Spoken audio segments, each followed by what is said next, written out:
Good evening. What's going on? Y'all having a good time? The guy in the penguin suit seems to be having fun. That guy with the Minecraft hat on, he is looking actually very sad right now. We even have a crocodile in the crowd, like and a guy who seems to be being eaten by a bear. That's pretty cool. You guys ready for some natural selection 2? Yeah. This is Hugh. Hugh is from Australia, but he's actually from San Francisco. Actually, but now he's here in England, in Telford. And this is Matt. He's Matt. from Holland. Isn't that beaut? I'm sorry. I had to do it. I'm sorry. I'm from Holland. I live in Sweden. I grew up in Canada. How does that even work? So, Hugh, we're here with Natural Selection 2. Why are we here? Because these guys have actually played quite a bunch of Natural Selection 2 over the past year. Like, what happened there? Why are they here? Why did they fly you all the way in from San Francisco to get this done?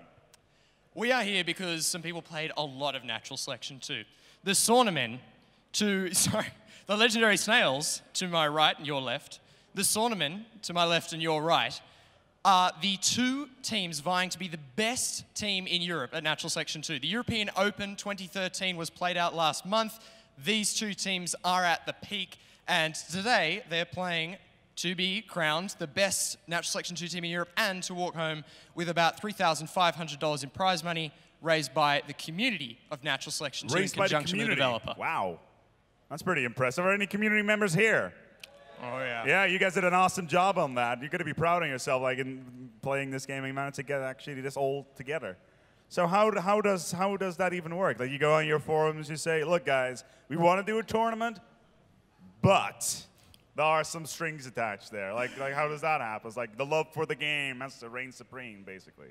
It does. I mean, when a game developer loves their game, as we do at Unknown Worlds, and we look and we see people playing Natural Selection 2 competitively, and we see that and we go, oh, we want to support that, we want to help that grow.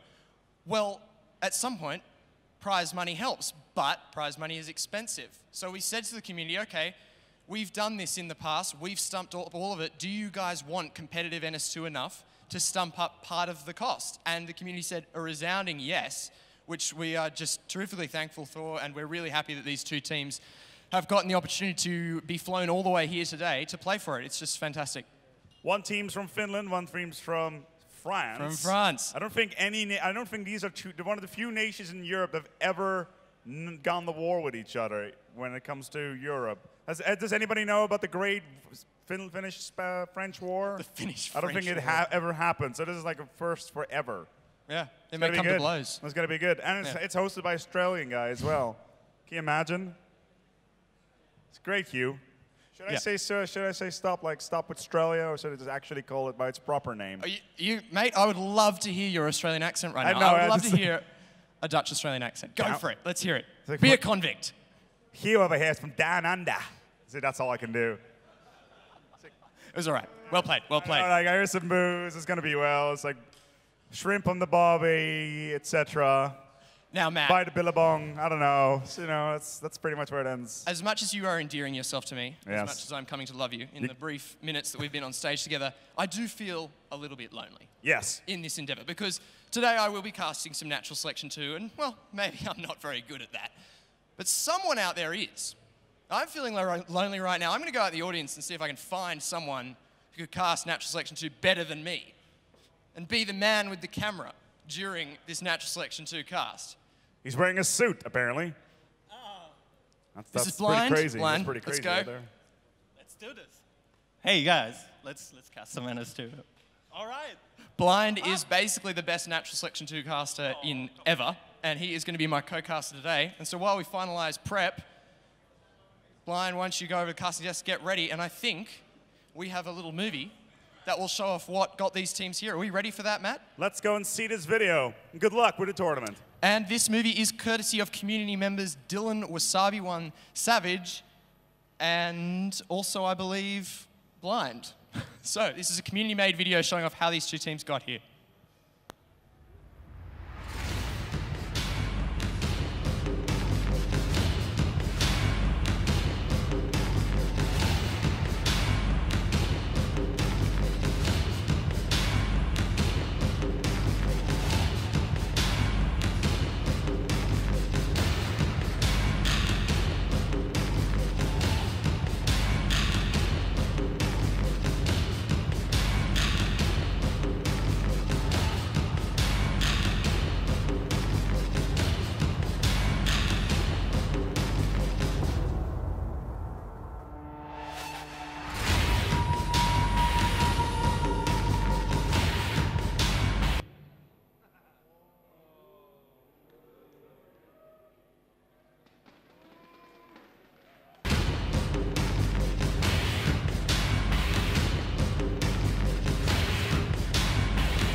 Blind, those lights are really, really bright. Yeah, I'm trying to open my eyes right now.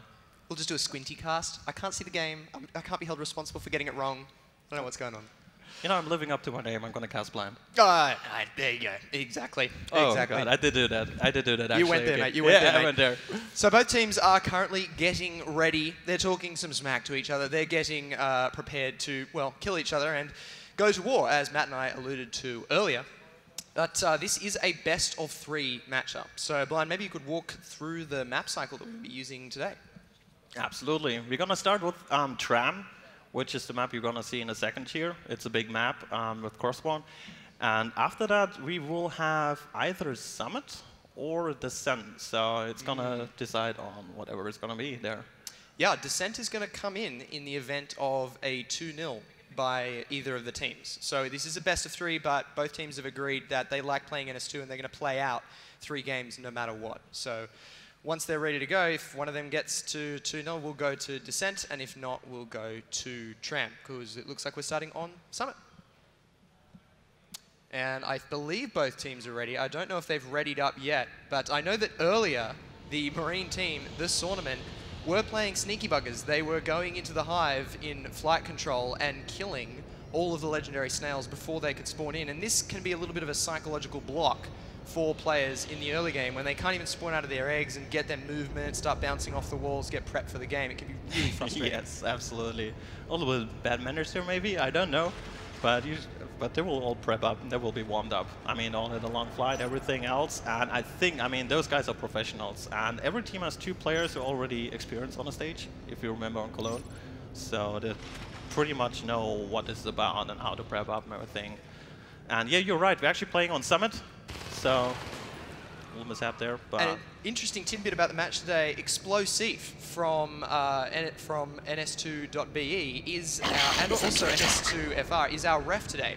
So in the past we've had non-community referees for competitive matches, but Explosive is the one right now getting these 2 teams ready. And once he has done that, we'll be off and rolling. So it's nice to have a community member behind the scenes at this tournament. all right, actually, are you the camera right now? I do not believe it. Oh, it looks like I am. Oh my goodness, I am the camera. I was thinking, why isn't Blind moving the camera? Yeah, and Blind and I were talking earlier, and I was, you know, admitting, Blind, you are such a better cameraman than me, but it looks like I am in control of the camera. So this is going to be dangerous. It's all the preparation for nothing right now. Okay, I'm going to relax and sit down. Yeah, absolutely. But I'm sure we'll swap chairs at some point and get the feed off you, Blind, or just swap the feeds from the computers because you are the better cameraman. And shout out to Explosive out there. Let us know what's going on with these 2 teams. Let us know whether or not they're readied up. Because we're certainly ready to go. I'm pumped. And you know, if I stand at this light much longer, I'm going to start sweating so much, and the camera's going to see it, and it's just going to be an ugly situation for all concerned. Okay, just before the teams are up there, actually, I mean, both teams do have a history in here. They actually faced several times recently in the Summer Cup where Snails did beat them 4-2. But before that, in the Nations Cup, it was vice versa. It was the Finns were winning versus the French. So actually, I can't tell who's going to be upend here. There's lots of talk, and like everyone's disagreeing with the other one. And so this is going to be definitely an exciting match. Both teams are super strong and absolutely close in there. And yeah, I can't wait for this to start. So Explosive, let's get rolling here. Yep, absolutely. And we definitely need to switch the feeds because Blind has the team names at the top of the screen, and I do not. So I can see a lot of activity over in the production booth right now, so they're probably working on getting that done. Meanwhile, both teams still in the warm-up phase here, an extended warm-up phase. And one interesting thing to note about what these 2 teams are doing is that they are leveling up their tech in this warm-up phase. And for the Marines, that means they've got weapons level 3 out just then. But for the aliens, because of that egg crushing I was talking about earlier that the Saunamen were doing, they don't have much out. And again, this is a psychological thing at the start of a game. And in a best-of-3 matchup, it could be very important. Absolutely. I mean, you see already the players are getting their lurks and everything. What was the message? Was it the Steam message? I don't know. Something's going on in the background. Saunaman's still inside the hive. Eagle Eye doing his best to kill him. And believe me, Eagle Eye just then is not just playing around.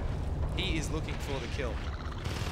I mean, it's really important to get you everything set up. Oh, I got the camera. Perfect. Awesome. That's right. Now Blind awesome. has the camera. That is a good thing. All right.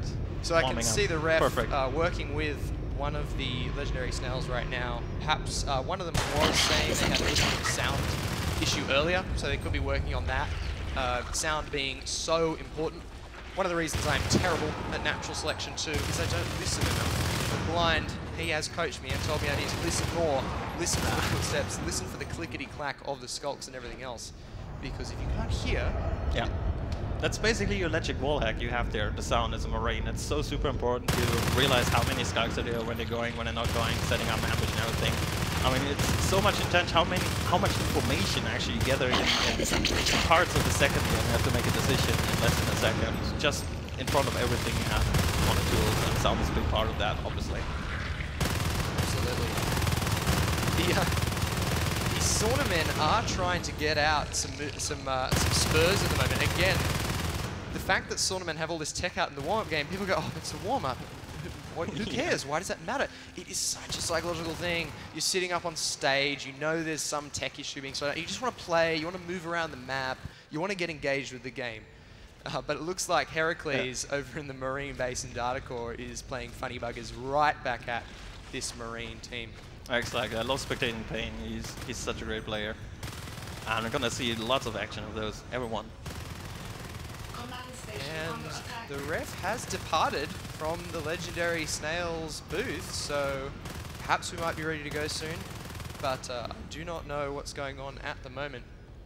What is that? I'm going to bring up that kill tab actually again because I'm interested to see what the Saunamen are doing. Yeah, definitely 63, 45. 16, yeah, exactly. Yeah, exactly. They are just really pissing off. I mean, both teams are historically pretty strong in the Marine rounds and like always struggled in the alien play, which is interesting enough, vice versa for Division 2 teams or other teams. But those teams are usually, they really live the Marine play. And actually, it's really hard to play Marine correctly.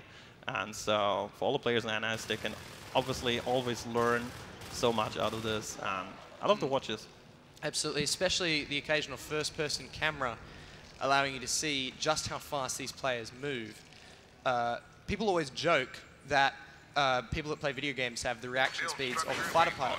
Well, I make a lot of Natural Selection 2 videos, and I actually measured my own reaction speeds in a video recently. So I took the frames and I said, okay, how fast am I reacting to these skulks? It was something like 250 milliseconds between when a skulk appeared on the screen and when I reacted. I bet these players are down in the low hundreds, down in Usain Bolt reaction time territory. And you'll see that in the game today. They are that fast, and they have to be, otherwise they're dead.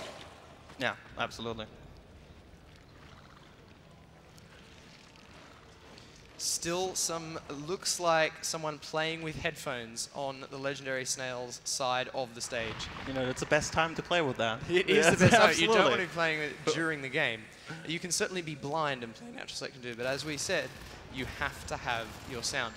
People often wonder during these casts, hey, why can't the players just hear us? Because this is an open hall, big speakers, lots of stuff going on. Surely they can just hear the casters giving away all the strategies. Well, if you look at the players, they're actually wearing giant earmuffs, so they can't hear us. They have their earphones inside the earmuffs, and I hope they can't hear us. Maybe we can consult them and find out. No, they can't hear us. But I always wondered about that as well, until I got to see it behind the scenes. Yeah. All the troops coming out suddenly, none. Yep. The alien team is expanding up to the north end, again, playing this warm-up game while this issue is being fixed. There's intense discussion happening in the production booth right now. Do we want to use the time a little bit to talk about the players? Maybe? Sure, absolutely. I'd love to. Blind, you are the expert. Okay, I'm going to press tab so you can see the player names and the lineup for Saunamen. So far we have V, Tane, Peachum, Valde, and Leper. And if you saw competitive events early on, you will definitely know the name Tane from Akir. He's absolutely decent player. He won, I think, more NS1 tournaments. I mean, NS2 is not the first NS game. Than I think all the other players combined, and he's really a beast. Peachum is a legendary commander from NS1. He also picked up NS2 right now and getting into shape.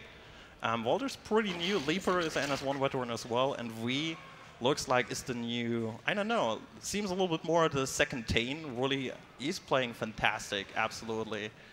And on the French team so far, commanding is going to be Urias, also really experienced, and I think the best map packs you can drop right now currently it's really amazing how he can keep his Marines alive, and that's such an important skill in this game. And for the players, we have Eagle Eye, Heracles, both super strong. Eagle Eye, actually, and Ray, both also coming from Akir, forming up this new French team, and with Lamar, the standard lurk. And the only French player I'm missing right now is probably having the problems right now is my former teammate, Kinyo. Oh. Now, coming back to that med pack thing you were talking about, Blind, a lot of public game players in Natural Selection 2 will go easy with their med packs. When I say that, they won't, yes. They won't be precisely dropping med packs all the time. And I found that one of the biggest things you can do to move up a little bit in Natural Selection 2 play is start targeting those med packs at crucial moments during the game. Are you about to lose a crucial extractor? Flood the med packs onto that player. Don't let them lose that extractor. And that can be a huge division between playing on a stage like this and just messing around in public Natural Selection 2. Absolutely. I mean, when you start up and pick up, you don't really... most people underestimate the importance of keeping your Marines alive, because a live Marine, I think Scrime put it the best, is like his most valuable resource in the game is an alive Marine in the field. Because if you die, you lose time, but you have to spawn, go back into position, you have an open spot, the aliens can basically abuse and chew on your RTs and get in a really bad shape. So staying alive is such an important skill, and it sounds so easy as a Marine, just stay alive. Okay, everyone tries to do that, but no, that also means you have to take into consideration when to push, when to fall back, and it's not easy to learn, actually. And that really makes the gap between standard, good, above average players and really excellent players. Like knowing those timings, having the game sense and everything really up to you, knowing when to attack and when not to, and they just have it in the blood, they have it inside, they know it. Can we check out what's going on at the Marine base plan? There's some funny stuff going on with arcs and a whole bunch of other stuff down in... Now they're up into Crossroads. They're moving into Crossroads now. Let me follow them through the map here.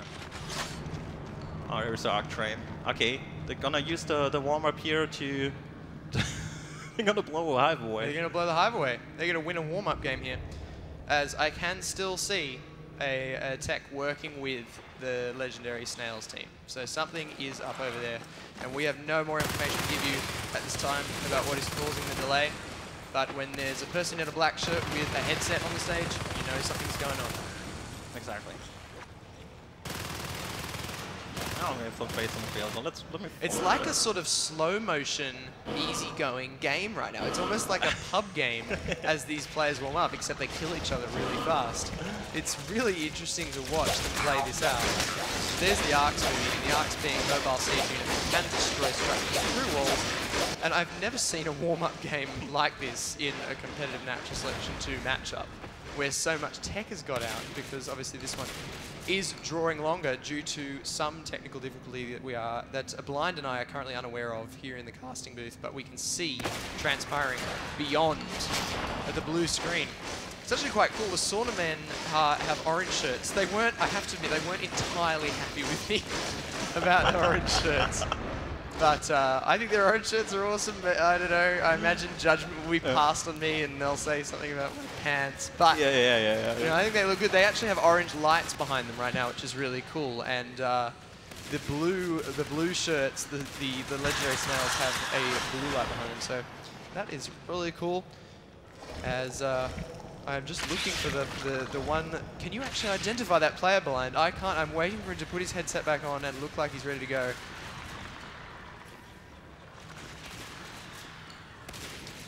But we'll find out soon enough what is going on. So, okay, as these Marines push in. You know what I think we should do, Blind? I did promise something during this matchup. I promised something to the Natural Selection 2 community, and I'm not sure if the man who has his finger on the trigger to play this video is able to do it, but I did promise the Biodome Reveal. And the Biodome Reveal was supposed to come in after Game 1, but given Game 1 is taking so long, I'd say we go ahead and play this Biodome Reveal, and once that's done, maybe Matt and I will jump up on stage and take some questions from the audience about what's going on with Biodome and Reinforced Update in general, which is releasing on August 30th.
Wow, I'm baffled.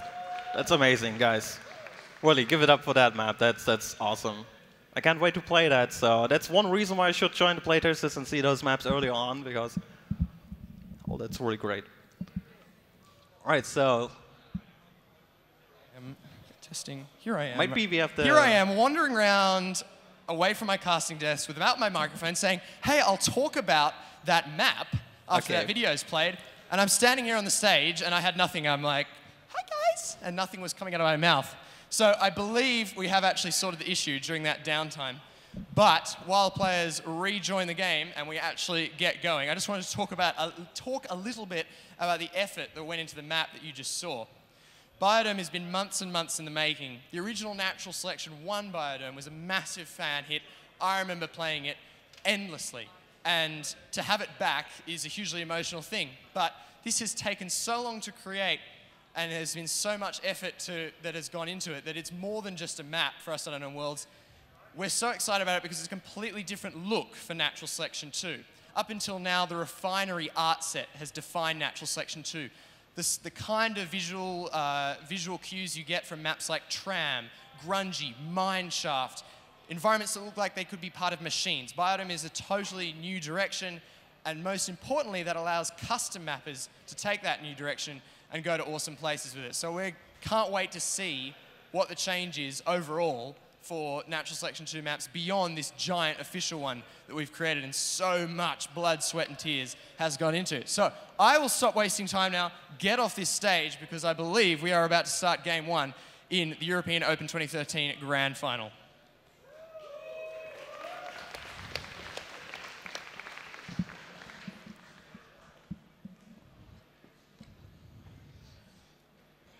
All right. I think we're still lacking the player. Oh no! Oh no! We got have 6 players. No, wait. We have 6 and they're 5 and 6. That makes 11. And I think we should Just have 12 one snail. in total. One snail joining up. Where's Explosive when we need him to put that snail player into the game? Any second now. But I just went up and talked to the players, and the issue is apparently resolved. So we are just waiting for that 6th player to join the server, and we'll rock and roll. I keep seeing, when you're casting a tournament like this, you have a screen in front of you that shows you. And it shows you all warts and all. And I keep seeing this little pink thing on my hand. I'm going, what party did I go to last night that I don't remember? I swear I was on a plane. What was I doing? But no, it's just my... That's friendship. It's our friendship bands. Yeah. Oh, it's so much more awkward when you can see it on the screen in front of you. I'm trying to not look at the screen there and just in the camera so I don't see that. No. But I will wait for information in my ears as to why this sixth snail is still not in the game. It is a snail. It's a slow snail. I don't know. And I can actually recount a story about the Legendary Snail team from earlier today. Yeah, you go ahead. It's a funny story. They won't hate me for telling it. I'm driving around Telford getting the teams to the event here in the International Centre, or whatever this convention centre in Telford is called. And I'm driving around, and all of the players are ready except one French player we couldn't find him. He'd gone into the apartment. He's going to look at me now and hate me. But I believe which one was it? I'm going to have to tab up here and have a look. I can't actually remember which one it was. But I actually yelled out in the car park of the apartment building at the top of my lungs, "Player name X, get out here now," because we couldn't find him. He did come running out. He just didn't realize we were waiting for him. And got to the convention center just in time. But I think it was Blame, the last one, who's not playing now. So we waited so long time for a player who's not even on lineup right now. Well, it makes it even better. Absolutely. Absolutely. So I can see the multiplayer tech arched over the computer. So something is going on there.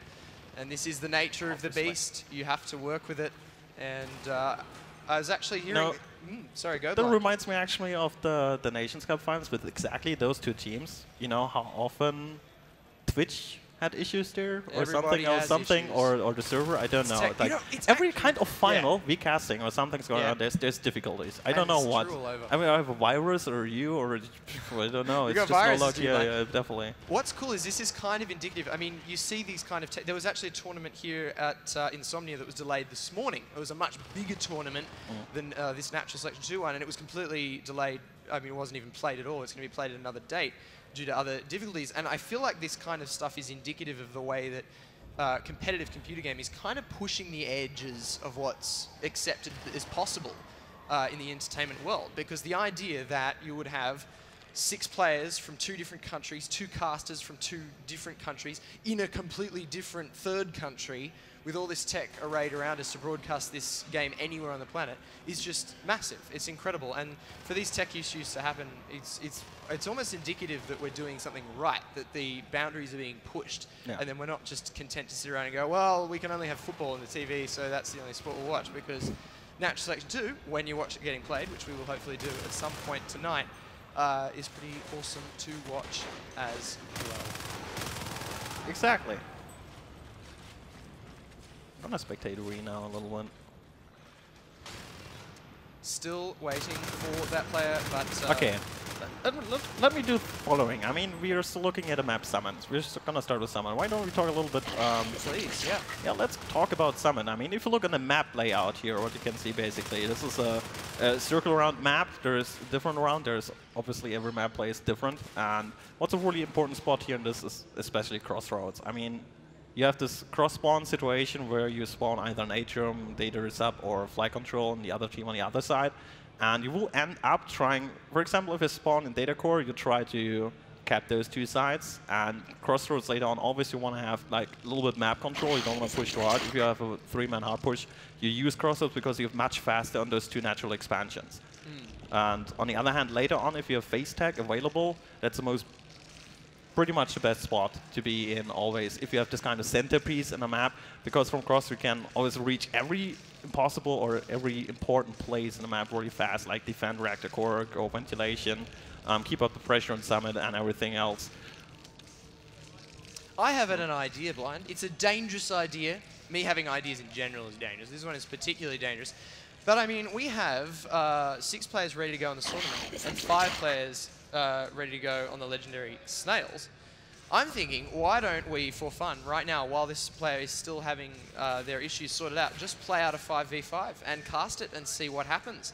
If Explosive is out there and listening, the ref, hopefully he can make that happen if he thinks that's also a good idea, but it would be certainly a fun thing to watch. Trying to see these teams go at it with one hand tied behind their backs. I'd like to see it, but I can't see Explosive, so I'm not sure where he is. But hopefully he could get a coin toss going on that. Otherwise, I'll go up there and do it myself. Because I want to see some Natural Selection 2 right now. Yeah, me too. Yeah. We're waiting so long for this to get this happen now. Yeah. Getting edgy. Want to play some Natural Selection 2. It's itchy. Actually, it's itchy, you know, I'll have to search for these fantastic British coins that I've accumulated on my way to this event. I had to get 5 trains. No, I can't Did find you understand actually those currency instantly? Because once I got that unchanged, I couldn't really figure it out. When I was a pup yesterday, I just pick it yourself, please. I have no idea what it is. Is it the pence, a pound? I don't know. I don't know. I mean, look, I'll give it to the UK. They do drive on the correct side of the road. But the coins, I don't know what's going on there. No. Absolutely. Okay, all right, there is no sign of Explosive, but in about a minute, I am going to go up there and flip a coin myself and get a 5v5 going on Summit here, even if it means that the tournament prize pool has to be played for at a later date. We'll get some NS2 play happening here, and a 5v5 could be a lot of fun. So 60 seconds, Explosive, to make that happen if you're out there. Otherwise, I will make it happen for you.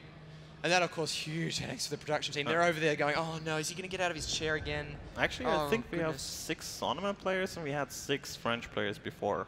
Ready. So what is going on? Kingyo's on the other side. Kingyo is now there. Kingyo's on the. He's playing on the Marines. Yeah, he's on the Marines. And there's the 2 Saunamen players. So we have 6 Saunamen. We had 1 Sauna missing. Yeah. And now 1 French is missing. What guys? What are you doing there? Who knows? Having a little bit far party. Who knows?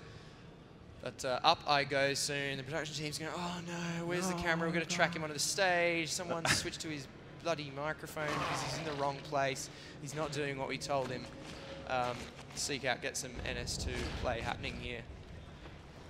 Because this is the, I mean, this is a 42-minute warm-up game. This is the most amazing warm-up game I've ever seen.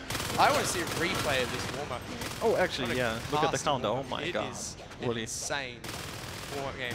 And I will have to go and acquire a coin. And this is not like StarCraft time, you know, which goes faster. No, it's real. It's a real time. This is real time. Okay, I'm going to go organize a 5v5 on stage. So Blind, I'll be right back. And unfortunately, there's going to be an empty chair next to you for a moment. But here I go. Okay. We're going to get something casted. That's for sure.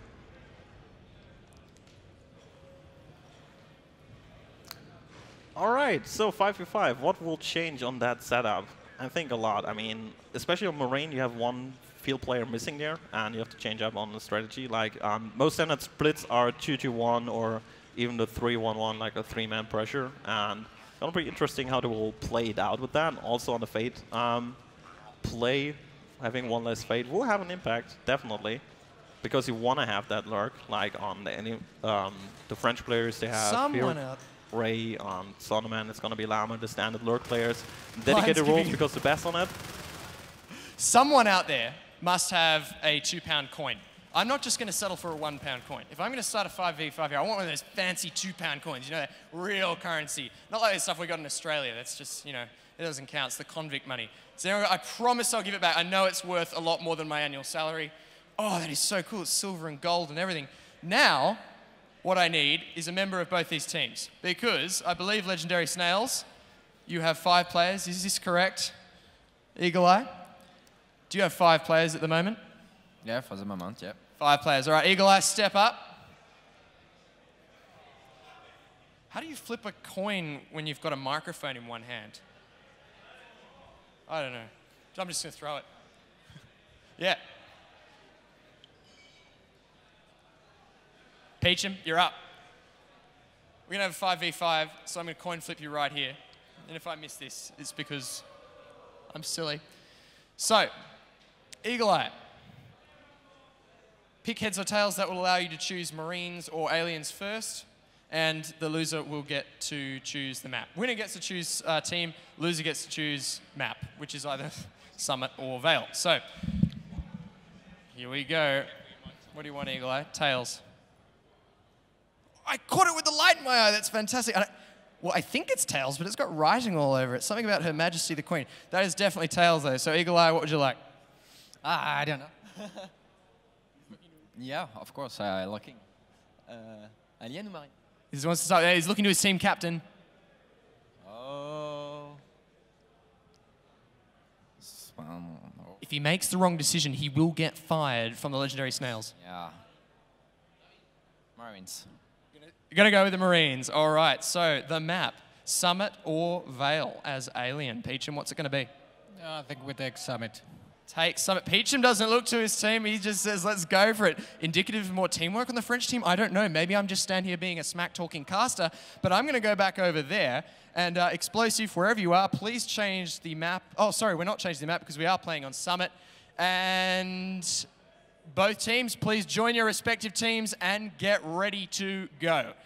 I'm going to get back over in my seat where I can't do any more damage.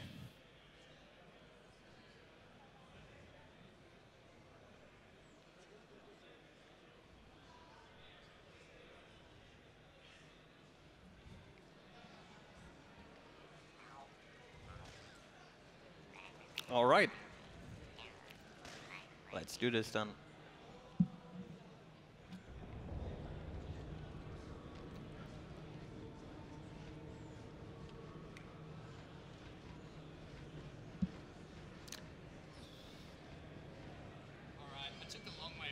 Yeah.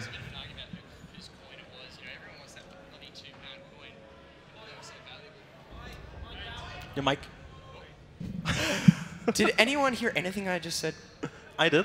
Oh, well, Blind did. Well, trust me, it wasn't worth hearing. But I did take a little bit extra time to get here as I tried to figure out whose coin it was that I had stolen, because I got about 5 steps off the stage before I realized I was walking off with someone's money on camera. So that's not good. But we do have 4 players now on the Legendary Snails. We should have 5. Where is this 5th player gone? Snails, get your player in the game, because we are about to start this 5v5, whoever it is, because they did have 5 players a moment ago. And if one of their other players just dropped out, I will have a cry. There we go. Yes, yes. And now we just need one of the Saunamen to back out. So who's it going to be, Saunamen? They can't hear us, so Explosive might have to get up there and get one of them to leave. Where's that match ref? Anyone? We do have someone going up to ask one of the Saunamen players to leave. What Ray they have saying we six? have 6. There's What? six? What? This intro, I can't handle this. Oh God, give it up. It I mean, worked. don't you tease me up there, boys. If this is a joke, I will be very upset. I don't know. Do they actually have 6? We need the ref up there to find out. We need Explosive up there to find out what's going on. I can't talk But about that. he's sitting down, so we still have. All right. It isn't DB. No, we do have 5v6. We do need one of the Saunamen to drop out so we can start this game. But one of them isn't drop. I will get up again. If I have to get up again and make it happen, I will. And I'll cause headaches for the camera team again. Yeah. It's going to happen in 5, 4, 3, 2, 1. Here I go.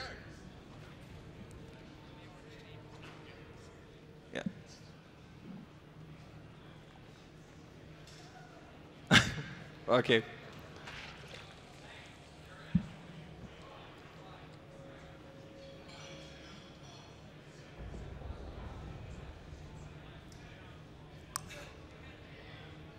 Magic.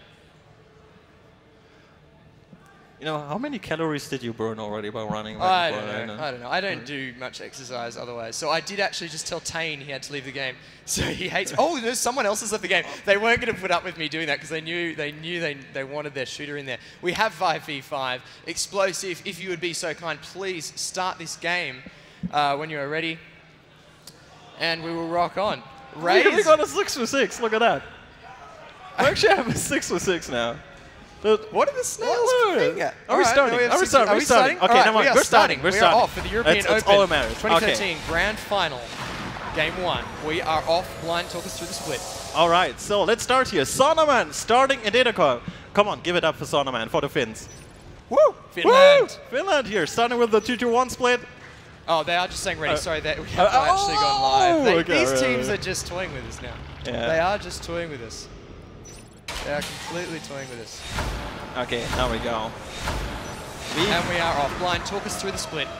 All right, so guys, welcome to this European Open 2013 finals here. Legendary Snails starting up in Atrium with a 2-2-1 split and the aliens up down in sub-axis. 3 scouts going instantly to Crossroads, scouting for any Marines going there, so there's no 3-man pressure. That's what they're looking for.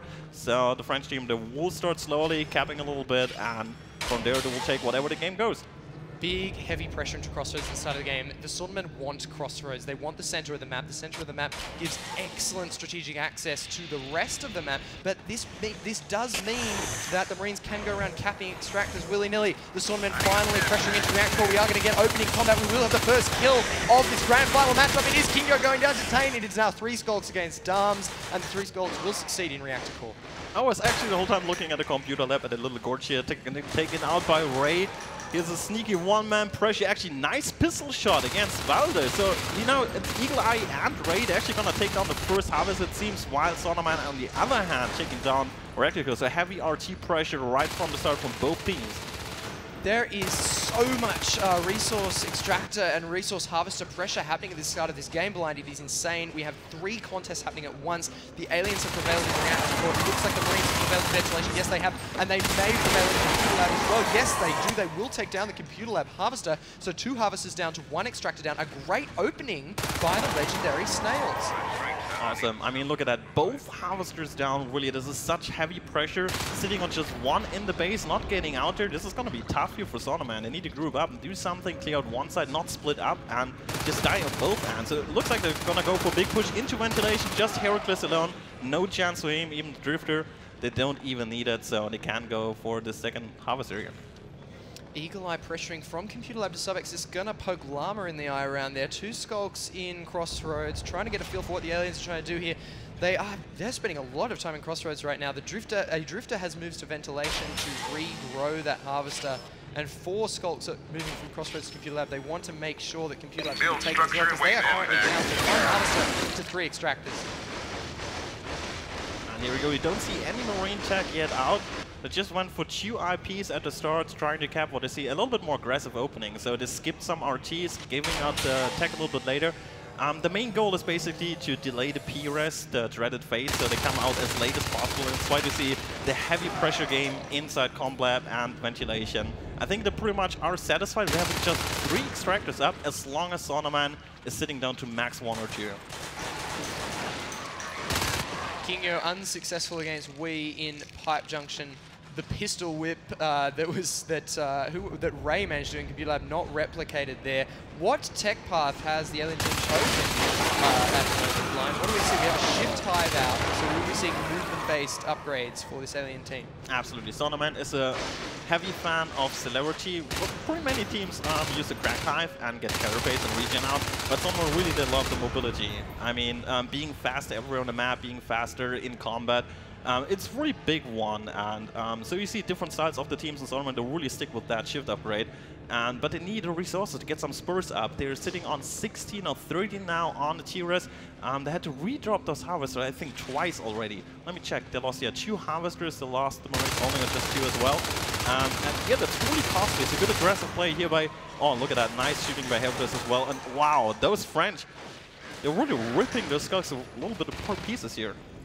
These skulks, I'm waiting for the celerity upgrades to start coming out on the field, and I'm waiting to see if that makes a difference in these encounters between the skulks and the Marines, because right now the Legendary Snails are winning they are winning the fights, which means they're winning the territory, and we're seeing that in the number of extractors and harvesters held. The aliens have spread out to 3 harvesters at the moment, so they've regained that territory at a huge cost, having to regrow them over and over again. The Snails bold enough to get into Crossroads to try and put down that extractor. Yeah, and we see a little bit of pressure. We got the first lurk actually out, which is Llama. Default lurk for the team, now for Saunamen, and with that I think they have a much easier time to defend those harvesters. They need those 3 harvesters up, they need to save up for the fades. I'm looking on the PRS 27 now. You need 40 to have those fades out, and yeah, that will take some time, and up till then they have to basically survive. But on the other hand, also the RT pressure is pretty much nice here by the Finns, so there's no tech for the Marines. Look at that, there's absolutely no tech. There's an armslet build, but not even resurgent. There we go, Armor 1 is finally on the way. Almost 5 minutes in the game. So it is kind of a low-tech game for some reason, which is odd to me because the Marines currently sitting at 6 extractor line. Their resource flow just must be off the hook. Could they perhaps be using a lot of med packs in combat, and could that be perhaps contributing to their high win rate in combat?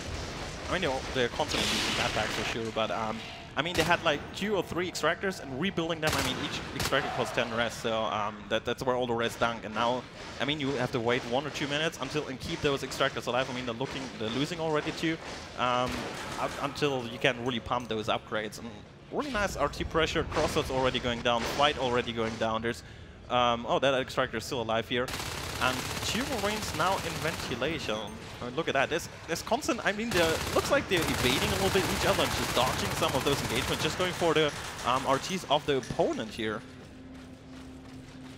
The Marines are currently sitting in ventilation again. They are going to be able to kill this thing again. And for the Saunamen, that is going to be so demoralizing. Maybe they're coming in. Can they defend this Harvester? Kingo going for the kill. It's on such low health. The medpack spam. Oh my wow. goodness, there are so many medpacks coming down. I do believe this is where a lot of the Marine resources are going. And if I look at the resource graph, I mean, the Marines are well ahead of the aliens in resources collected right now. You do want to see that though as a Marine team. It does, it is a natural occurrence in natural selection too. The Marines will need to collect more resources than aliens. The pressure on Computer Lab and ventilation seems to be not working as well now, and this might be due to the fact that celerity is out now. It's helping these skulks get into combat faster and be more effective in it, and there is also a lurk on the field in the form of Llama. Yeah. So we see Weapon 1 is now on the way. So the rest is now kicking in here for Legendary Snails, although they're still down to 3 extractors, which is kind of okay to keep this kind of pressure up. They just need to have shotguns as soon as the Fates pop, which is a really, really important tech for them. And also saving up a lot of, I mean, everyone can buy 2 shotguns right now, over 40 PRS, which is pretty fine when they can take those out. I'm not really worried about any of those teams. I mean, both teams are in there. Saunamen came back. They're sitting on 2 active harvesters, getting third now on the way. They're 3 spurs, so they're much more efficient in the combat right now, much more faster, mobile, and agile on the map. It's really, I'm not sure who to give the edge here. I think both are pretty much even. It is surprising watching, well, it's not surprising, it's interesting watching the game turn from about the 6-minute mark as these skulks started to win battles. They're moving so fast in the pack right now with celerity. It's just off the chain.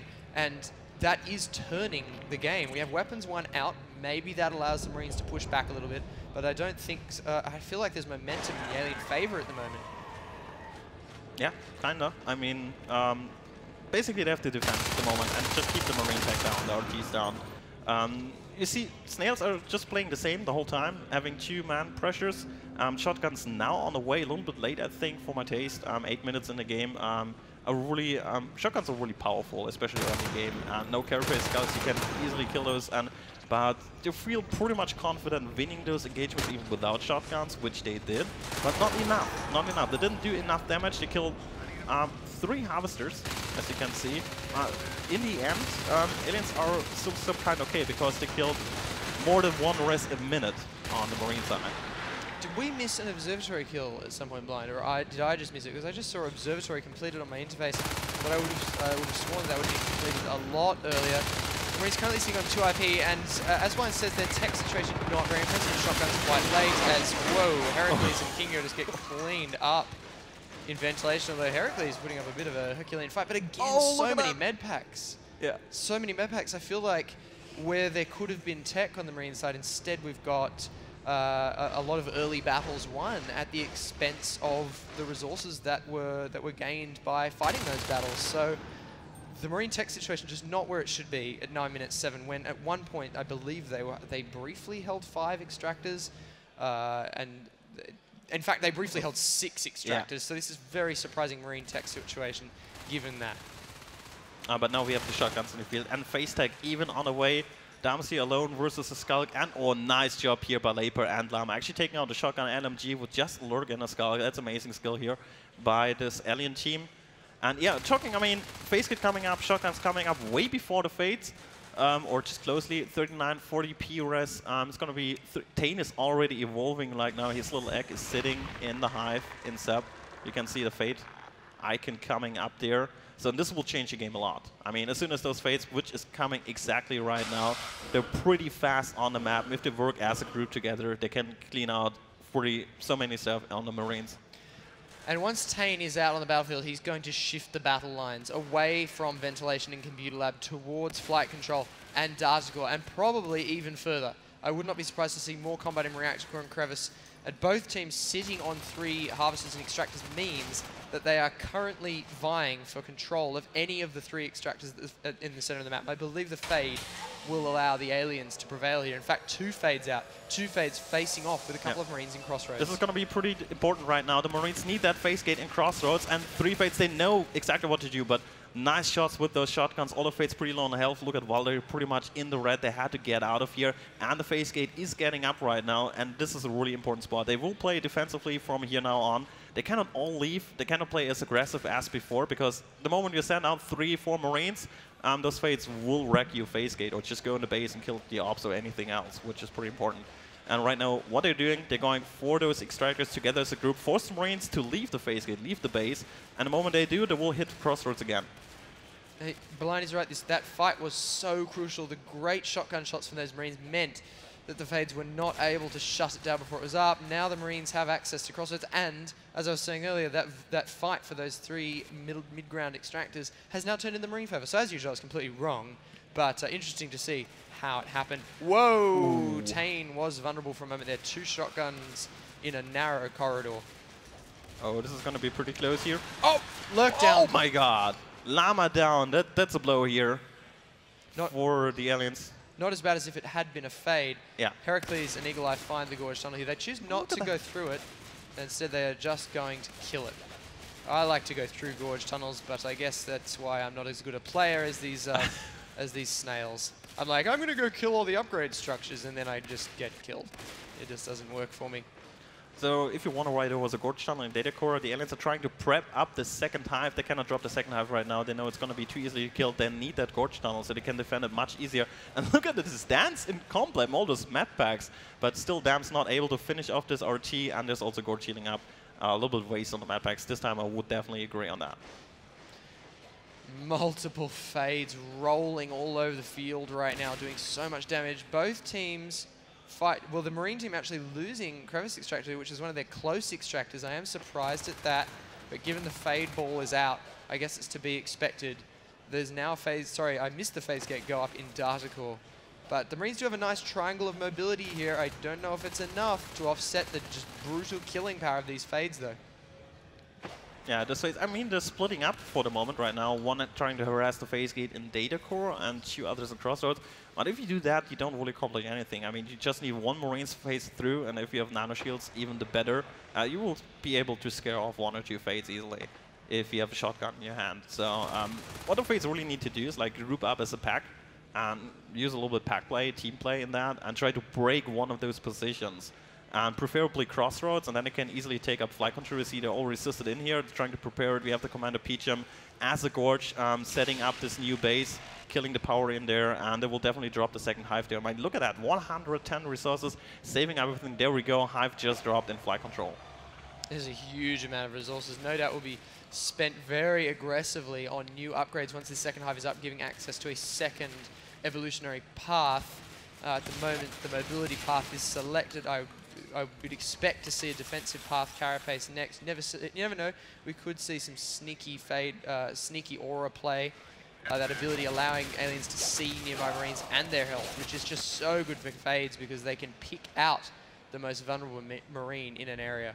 Yes, and right now they're moving up together after cleaning up ventilation, coming here data core. I actually see the phase gate getting recycled. Is it recycled? No, it's still active. Never mind. Just eliminate. Here we go. All the Marines are phasing in. Oh my god, that fade. Excellent phasing. All together as a team, rather than 1 by 1 into the meat grinder, meant the Skulks weren't able to just grind them down. Tane working on the phase gate and crossroads at the same time. Oh, you can see how scared he was. As soon 1 Marine phased, he instantly went out, and we see Nano Shield being used as well. That's really helping a lot. You can easily scare off those fades. And if you have like 3 fades surrounding a phase gate, it makes it really tough for the Marine because they get easily 2 stripes before you can do anything getting out of there. And that's what I'm a little bit missing by Saunaman, just not really grouping up for one side. I mean, utilizing the moments the Marines are out of position. For example, earlier when the 2-man pressure and ventilation, I mean, just screw that. You can trade this Harvester and take down crossroads, maybe even after the data core, because those 2 Marines not close to your phase gate will not be able to defend that. If you have your whole Marine team break one of the positions, and there's not much your Marines can do about it. Absolutely. Good pressure from the Marine team as well down in ventilation. They are striking back here. The rolling Fade Ball may be causing them problems, but they are doing damage to the alien team. This is a very back and forth game, and I'm going through favorites in my head over and over again, thinking, oh, it's the Marines for sure, it's the aliens for sure, but again and again I'm getting proved wrong as the pendulum swings back. Judicious use of Nano Shield on Eagle Eye there by Rios probably kept him alive for a little while. He's dead as a doornail now as King Nero goes up against a whip. Oh, look at that flight control. We have actually 2 Marines in here working magic, but 4 aliens already in here able to defend. And look at that nice beacon saving the equipment. Oh, we lost a Fade. Oh, did we lose down. 1 Fade? Whoa. What was that beacon for? Was that just to consolidate everyone and get them to go somewhere? I'm not sure. No, saving the shotguns. Saving 2 shotguns. shotguns, Oh, saving the yeah. shotguns. Yep. Good call. Good call. And I meant to question earlier, Blind, do you reckon the Marine team has been pretty good at preserving their weapons? And that's such an important thing to do. Because if you buy an expensive weapon like a shotgun and then just go die in a corridor, it's a huge loss for your team. It's not like losing a lurk, but it's still very bad. And it can often be overlooked by Marines. Absolutely. I mean, if you lose all your shotguns, then you have pretty much nothing left against the high life forms. You need those in the team. You need to keep those alive. That's really important. And it costs 20 PRS, so definitely investment you don't want to lose lightly. Note the use of med packs on Ray and Nano Shield on Ray, just that outside flight control there. The Marine commander so much caring for his troops, so much love shown for those soldiers because they are being kept alive through situations that should have killed them 10 times over. And no doubt frustrating for the aliens. You feel like you're getting 5 good swipes in and this Marine's still walking around. Yes, absolutely. Very, very frustrating. That's right. And it's right now they're setting up a little bit of ambush here on flight control. I mean, they're gonna attack the Hive. I'm playing a little bit slow. I'm not quite sure if they... oh, another Fade died. Oh my god, we missed that too. Tane in ventilation. He just died to Heracles and King. Oh my god, Saunaman down 2 Fades, just 1 left alive. That's not looking good at all for the Finnish players here. And the French team is playing absolutely great with the Marines. Look at that, even more nano shields, med packs, and Rise. I mean, as Fana said, actually, he's the best mat spam commander right now at the moment. About 5 minutes ago, I would have been giving this to the aliens. Now I'm firmly in Camp Marine. as the damage continues. Liking Leaper's work with the Bile Bomb at the moment, and trading out actually for Valdi means he might walk away with the Gorge. Yes, he does. So using that Bile Bomb on areas that aren't maybe very well defended, great maneuver, because you just distract Marines for very little cost to yourself. Yeah, in behind we just see Marines lost Crossroads, so nice play here while they were busy in summon reception. Taking out the Phase Gate, will definitely want to have that back, and without all those Fates, it will not be able to push him out. And yeah, using your Bile Bomb here on side Data Core, utilizing it to the max. Wow, look at that, 2 Phase Gates down, there's no more Phase Gate left for the French. Great play, even without all the Fates, they're kind of pulling this away. What, I just need to stop talking, because every time I say something about the Alien and Marine team pulling ahead, we have a huge fight back, and for those Phase Gates to have gone down is just as important as the Fades to have gone down, one being more expensive in personal resources, but both being hugely strategically important. And again, I'm very much loving Leaper's work as a Gorge. He's just bar bombing away at structures, and that's just a great thing to be doing. Damaging structures cannot get you far wrong in Natural Selection 2. You know, and the funny part is actually it's just we left as the only Fade. It's like we talked about it yesterday, like Tayden and Valder, that they're not flashing, like instantly dying. That's exactly what happened, we being the last one. He has a lot of pressure on his shoulders right now, because as soon as he dies, there's like nothing to basically stop those powerful Marines. We have Weapon 2 up, Armor 1 up. They can keep up the pressure game. They will keep Comp Lab down, Ventilation down, push for the Hives here, and kill upgrades. It's not going to be easy for the alien team to put anything against that, besides for, I mean, killing the RTs, getting those life forms back up, and get a really wonderful teamwork up to take out like Crossroads, or maybe go for base rush, Bile Bomb rush. There's, well, many possibilities for them, but at least it's tough. It's an uphill battle for them. Wouldn't mind seeing a Bile Bomb rush on Marine base. That would be a lot of fun. The Gorge Tunnel between the two hives, I'm wondering how valuable that is blind versus doing, say, an offensive Gorge Tunnel, maybe placing that Gorge Tunnel further north on the map. Is that a more aggressive thing to do? How does it roll? Oh, I mean, you can... I've seen one sneaky thing that was really amazing, using up a Gorge Tunnel in here, in Reactor Core, and placing a shade in here. So the Marines didn't even know there was a Gorge Tunnel. That was so beautiful, and they were constantly Bile Bomb rushing the base in Atrium there, and the Marines didn't even know where the hell are the Gorges coming from. They had no idea, just using Gorge Tunnel, it was cloaked by the shade, and yeah, I was really baffled when I saw that. And that's the kind of tricks they could use here to really put those Marines back in the corner. Right now, NVC Shade Hive actually started, so they're going for the Shade Hive. Interesting. So the point, the idea of going Shade Hive, which I said no, they're definitely going to go for defensive upgrades, but no, they have gone for a Shade Hive. They are going to go for some sneakies up, and it can be overlooked how well structures such as the Crag, Shift, Shade can work together. They can work together so well, and they can be placed almost anywhere now with the new infestation system. And once up and running, as Blind said, they could hide an entire base. In fact, I won a game recently, a public game that way as commander, by hiding some of my forward crucial harvesters. Absolutely. I mean, also just for the combat abilities, they will use Shade. Just spectating here, Eagle Eye in the base, in subsector, going down, trying to work on those upgrades. They actually killed one of those spurs. In the end, 20 T-Res down again for the aliens, costly again. I mean, talking about Shade, they will use Aura a lot. I mean, for the Fate, they love the Aura. If you see where the Marines are, it's really powerful. You also see how much health they have. Basically, free wall hacking there. It's in the game. This upgrade is really powerful if you can utilize it. But the problem is, I mean, you want to use that if you have a lot of Fates, because it really comes handy for Fates. And the down 2 Fates have just one in the field. So that's the moment where you think, maybe Carapace is much better for my Skulks. I don't know. I really don't know yet. Because so much of killing a Fade is coordinating everyone shooting at a particular Fade, or everyone picking on the weak Fade. And when they have numbers, sometimes pot luck means that it's the stronger one that is targeted. Nice little alien pushing to Crossroads. They didn't really lose any life ones. They might lose Leaper as a Gorge, no big loss. They can get a new one. Yeah. But other than that, I don't think they lost anything as they continue to... What is going on in ventilation? Actually, we have another Phase Gate here. I like this Phase Gate. It's much more aggressive than having Data Core, because it really denies the second Harvester for the end. So basically saying, this is my territory here for Marines. And it's just Computer Lab left for you, and we can instantly go always send 2 Marines from Crossroads and keep those down, keep you down to 2 Harvesters.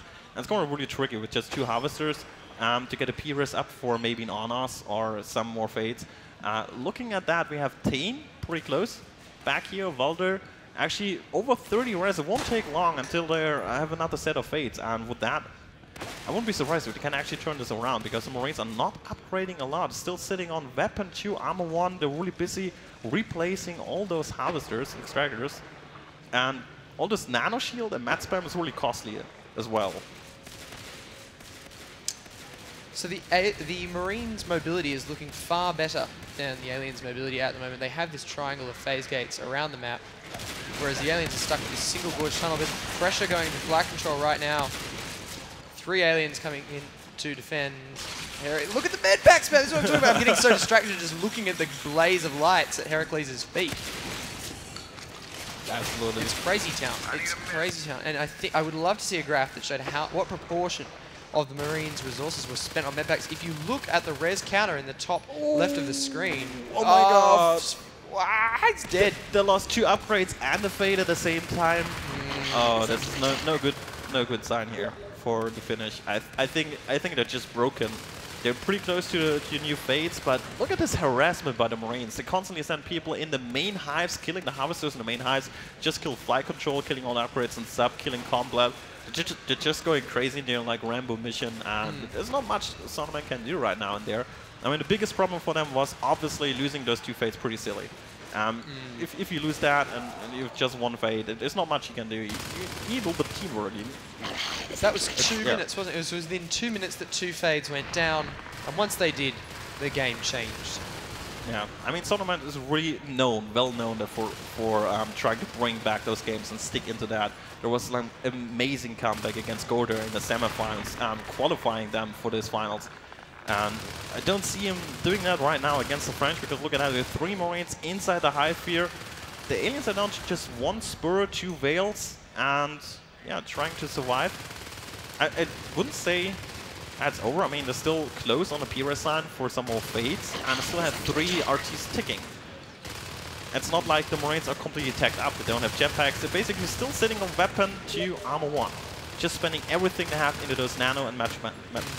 Focusing on the micro battles rather than the macro battles, and it's beyond not even focusing on macro. It's almost ignoring the macro tech game and just going for the micro in the fights, which is, I mean, it's a kind of, I guess it's as micro as you can get in Natural Section 2, given you don't actually control the individual units, them being individual players. One point about them being on 3 Harvesters, they're only on 3 Harvesters as of very recently. The Harvester in flight control was killed, and has only just here we go. They're going in for a big push. They're trying to clean up. They're watching it through the eyes of the Lurk, but oh my god. Where's the Fate? We have Tain back as a Fate, and Hype is down to 11%.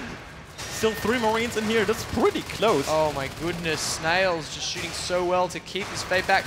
Tain doesn't know. Oh, the Hive is down. The Hive is down. So close. Just 2 Marines left. The last Marine just went down, but the Hive is gone. And it cost 40 T-Res, a big investment. With that phase gate close in ventilation, I don't think Saunamen can just redrop that Hive right now. Given they have 3 Harvesters, it's not an impossibility. Often when a Hive is lost, the Harvester will be lost with it. So Saunamen can count themselves skillful for at least preventing that, although Eagle Eye and Ray are moving in. And they have those telltale marks of med packing on them. And there goes the Harvester. So I take back what I said. If you're wondering about the music, that's the music that usually pops up when a Hive is pretty low on health, but it's still playing for me, so I'm gonna get this out. Absolutely. Like music. That is a no. Let's do this. I like the music. Or we wanna hear ourselves as well. There's only so much you can hear though. Ooh, nice to see some Saunamen pressure towards the Marine Close Extractors though. Up in Crevice, of course, though, now they are the Aliens Close Harvesters, given that they're only Hive flight control. Beacon forced. What have we got going up there? Doesn't look like very much damage. There must not have been a Bar Bomb Gorge involved. No, it wasn't a Bar Bomb Gorge. It just went in for the power node, phase gate. Actually, nothing. It didn't do any damage. It just went in. They went faster as we could see that, and instant reaction by Rouse. Nice beacon timing. Yep. I think it probably went for the Ops. Where's the Ops? There's the Ops in the corner here. 3 Extractors to 1 Harvester, 1 Hive at the moment. I feel perhaps the tech disadvantage, though, of the aliens is not that great when you look at the Marine tech. I mean, weapons level 2, armor level 1, and shotguns at 27 minutes? Yeah, I mean, they really Rise at one point stopped teching up, and right now this could completely bite him back. Even though the aliens lost the Hive. I mean, they're back to 2 Fates, they have a Lurk up, they're getting the life forms back up, and the Marines really, at this time, I really would have loved to have 3/3 upgrades. Yeah. And yeah, that's not going to be easy for them now. If I was commanding a 28-minute game, obviously if it was against Saunamen, I would have lost long ago. Oh, but whoa, there goes another shot by fade. Eagle Eye. Oh my god, with that nano shield. A fade down again, and Saunamen, why are you doing this again? Just getting those fades up just to lose them again, seriously. It feels like both teams throwing away. Well, not throwing away, but churning through a lot of resources at the moment. The Alien team churning through fades, the Marine team churning through nano shields and med packs. It's a very different kind of natural selection too to what we've seen in the past. It's definitely an evolution of the competitive play. And it looks like here Saunamen tried to put up a Crossroads Hive with the Gorge Tunnel there, but the Marines already here. Look at that, 4 Marines in cross, they're completely out of position, there's no phase gate. This is the time for base rush. They have to beacon, come on guys. They're trying to do it, they're waiting too long, The phase gate is getting built. It's like 5 more seconds, they're going here, forcing a beacon. But Rise out, and the phase gate is not up, 99%, oh my god. Goodness, they must have been timing that. And they got the timing just slightly wrong.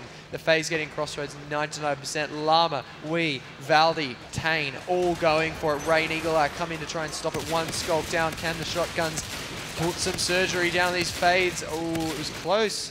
They are warded off. The phase gate will go up. Oh yeah, they finished it. Oh my goodness. And now with cross ventilation back up, I mean, Rise just have to watch out not to get out of position like now. Having 4 Marines in one place without a phase gate close, it's really risky. It's some points in the game, it's even suicidal. So right now they don't need to have so many Marines balled up because it's just 2 fades in the field. V now finally made up his 2nd fade.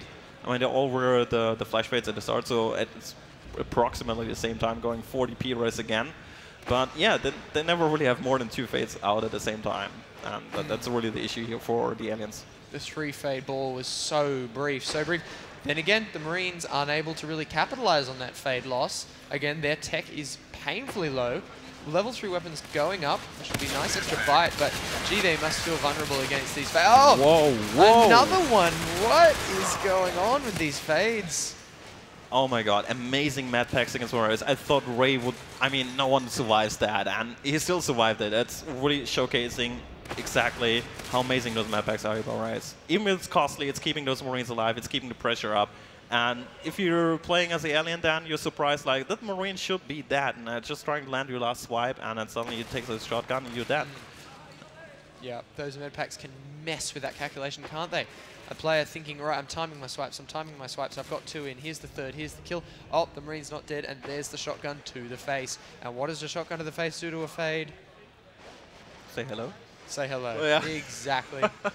So the Marines with high mobility, surprisingly high survivability in combat, thanks to their med pack use. This perhaps unorthodox play, definitely not unorthodox to competitive players, unorthodox to me as a more casual player, and perhaps to Blind. I'm not sure what he thinks about this, but it has been a really cool match to watch. Neither team, though, has the firepower to just deliver that knockout blow.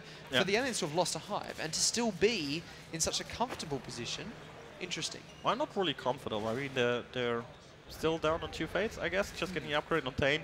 And they're still, I mean, don't forget they're 1 Hive. They don't have the celebrity. They just have the whale upgrades from the Shade Hive.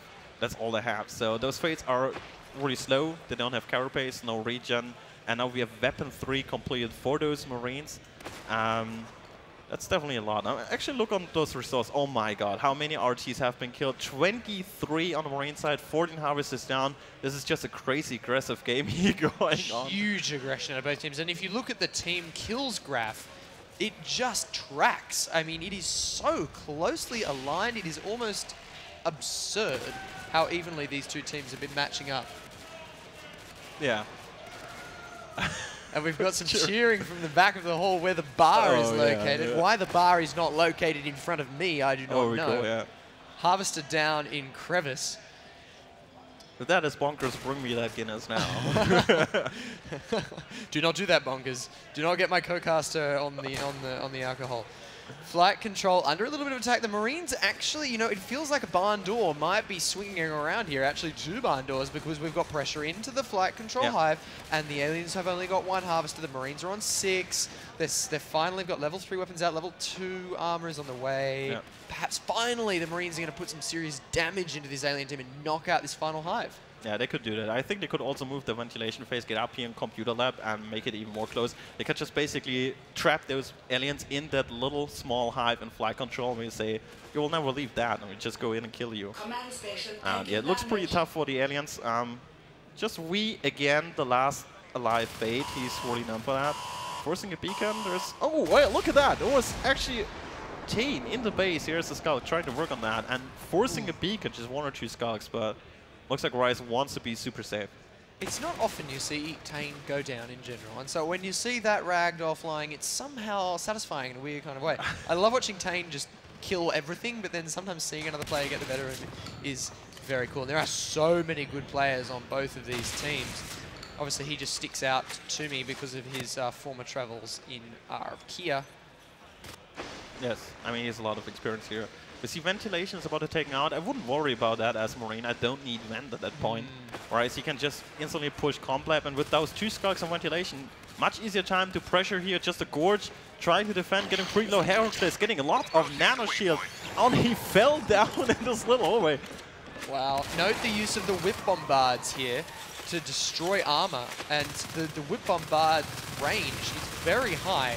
So perhaps an underutilized ability in public play. Note the number of whips these competitive players are building here in flight control. This is a desperate defense, though.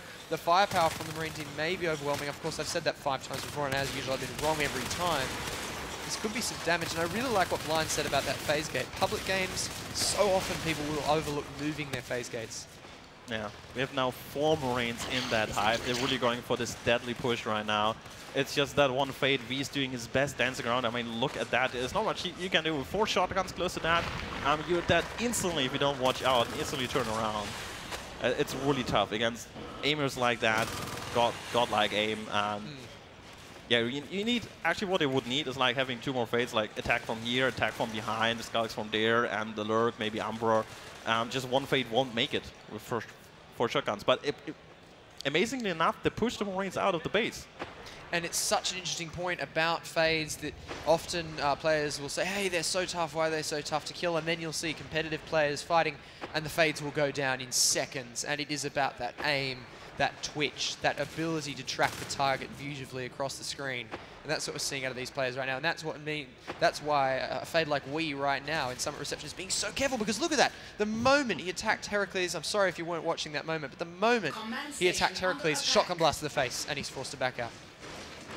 Oh, we see actually a little bit of power node getting under attack here, but no beacon this time. Actually, Rise the Commander itself jumping out, clearing the situation because he knew it was just 1 Skulk. Confident enough to get out of his little security area. And yeah, I mean, look at that. The aliens are going, assisting back to sub. Actually, they have Complab building, they have sub grab, they went even to ventilation. And there was a missed chance by Legendary Snails here to put up a phase gate in Complab and really trap them inside the hive and just, I mean, finish the deal, even with arcs or whatever, or just get some GLs on the field, or just tag up. They had a situation, 6 RTs was just 1.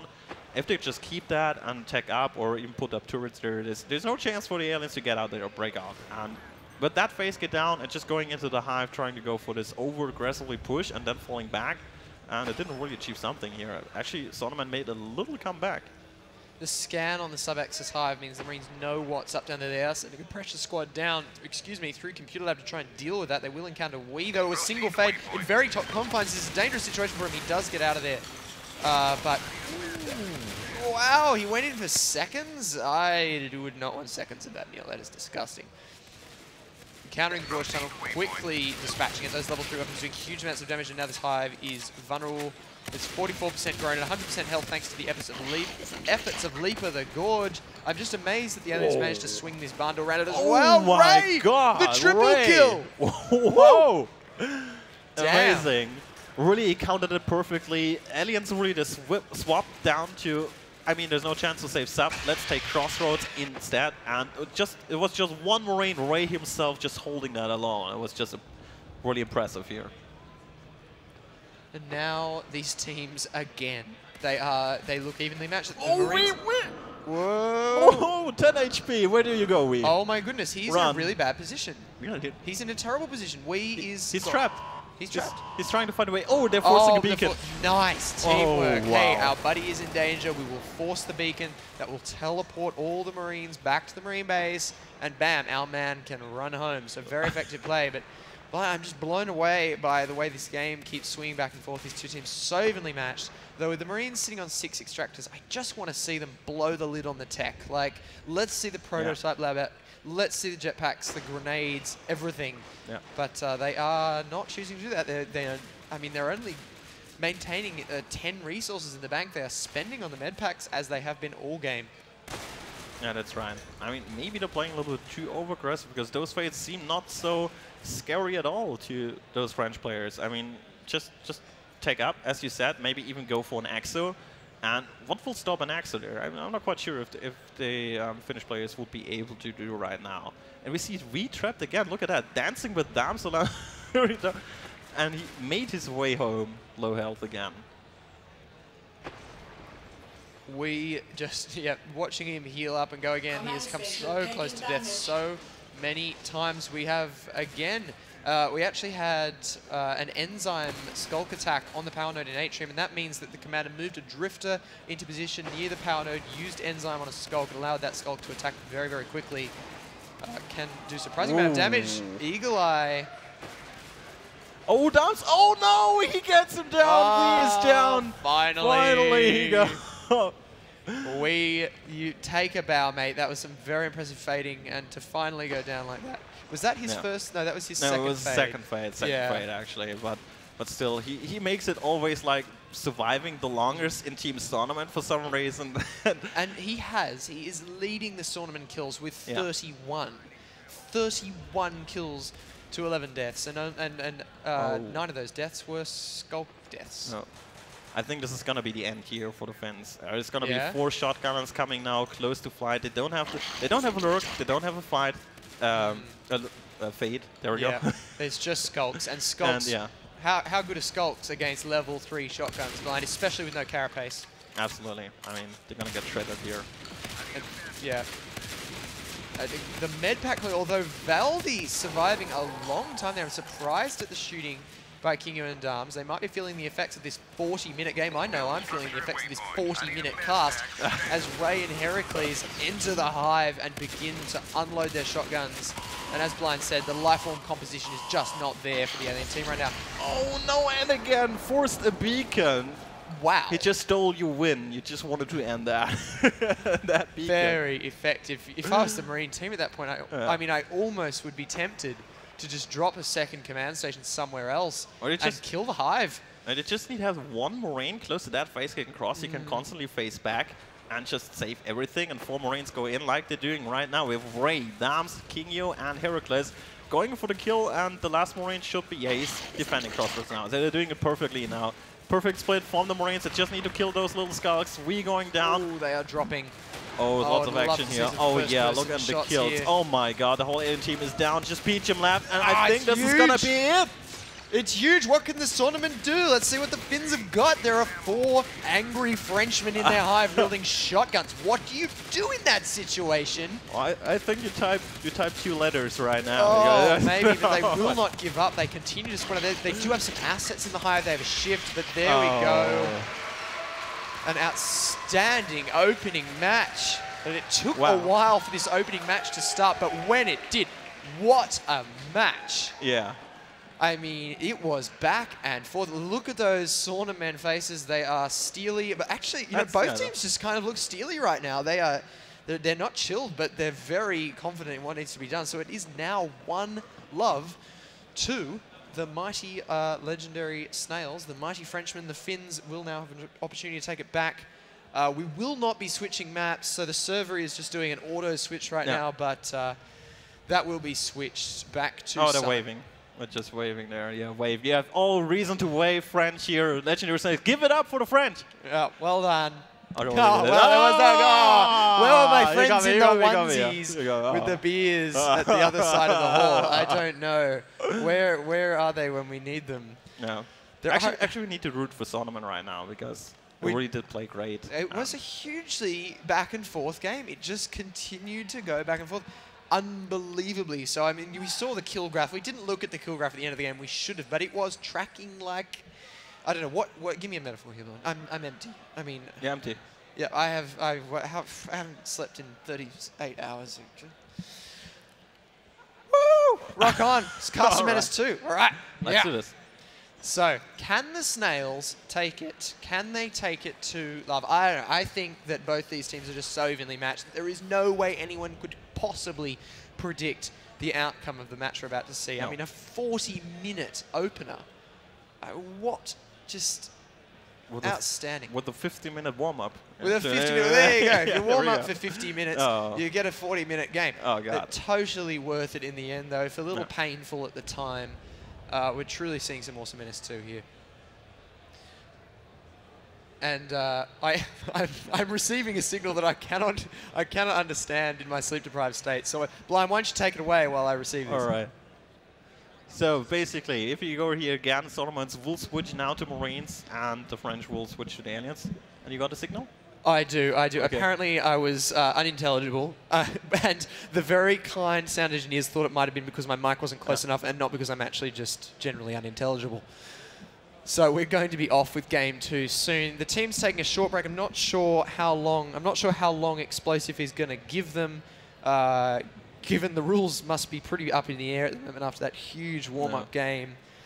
But we'll see when these two teams are ready to play.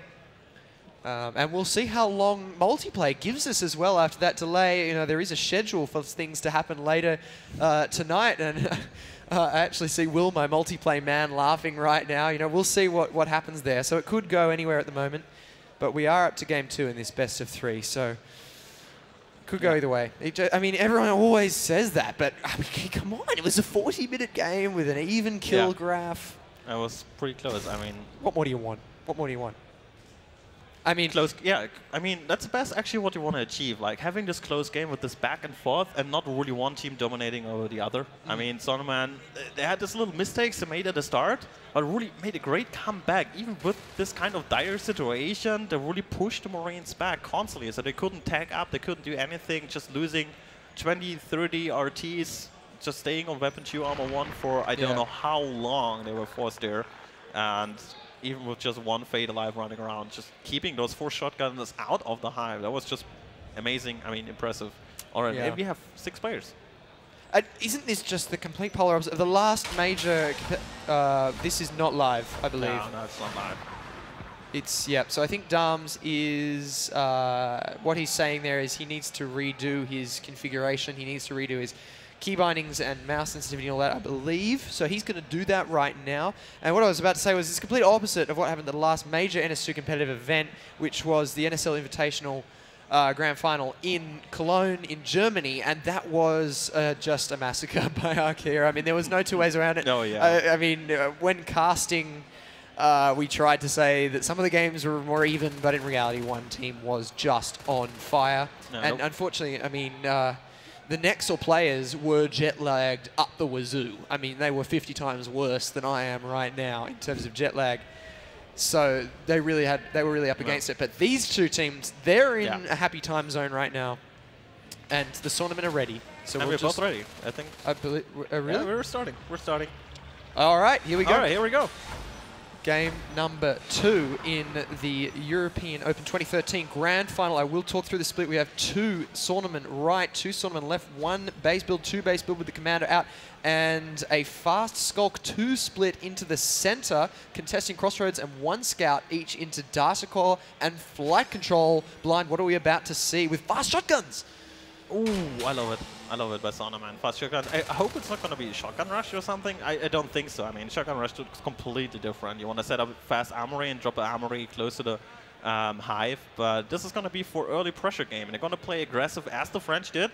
But with the fast shotgun, they will not have more than 1 and 2 in the field, I guess. It would be a heavy commitment to get like 4 shotguns. And if you lose them, then all your PRS is gone. And later on, if you have a problem, There won't be any shotguns left. But more interesting, I think, is that actually the French team went for Shift Hive. And usually they go for the crack upgrade. There was constantly always Saunamen going for the Celerity, and now we also see basically Legendary Snails doing the same. So this is a kind of metagame shift here in the competitive scene, as you can see from this kind of carry-based domination. How people think that Celerity is much, much better now. I am very interested to see how the speed advantage goes up against the shotgun. The shotgun being a weapon so dependent on twitch skill, twitch aiming. For the alien team to have gone for movement upgrades, I'm just very interested to see what happens here, whether the twitch skills are up to tracking the targets as they move faster, or whether carapace might have been a better choice to survive a few extra pellets. Oh yeah, I mean, they can definitely one-shot Skulks if they hit right with that. Oh, nice dance here, Eagle Eye getting V down even with that Mad Packs. Important fighting Reactor Core. At the same time, we have Crevice, 2 Marines, so 2 split pressure, the same the French did here. But not really working well for Saunamen, as it seems. Reactor Core got nicely defended. Now the whole alien team is coming here to defend on the Crevice side. Oh my god, I cannot even get a good camera angle right now as all the Marines are going to go down. That was a lot of dead humans. There was no shotgun in amongst that, was there? I don't see a drop shotgun on the ground. I certainly hope there wasn't for the Marines. I hear Llama's shotgun going off, and he is getting kills with it. Yep, in Data Core, and he's going to go for another pressure in Reactor Core together. V1 LMG1 shotgun as they have a little bit pressure here in Computer Lab. Actually, nice job here. This is the first RT they might gonna take out. It's getting pretty low, but Valder is coming around the corner. Oh, nice job. Heracles is going to go for it. Yes, well done, Heracles. Good calculation there. And those Skulks can die happy. Interesting that we and Llama have pushed through in Reactor Core. They've pushed past the Hydra defenses. And note those Hydra defenses if you're trying to improve your Gorge play. But, oh my goodness, there are shotguns in here, and Wee is on fire. Whoa, Wee with a quick pistol kill on Darms as well. Unfortunately, though, that means those shotguns are doomed. They will dissolve and die. The Harvester did go down, though, so perhaps worth it.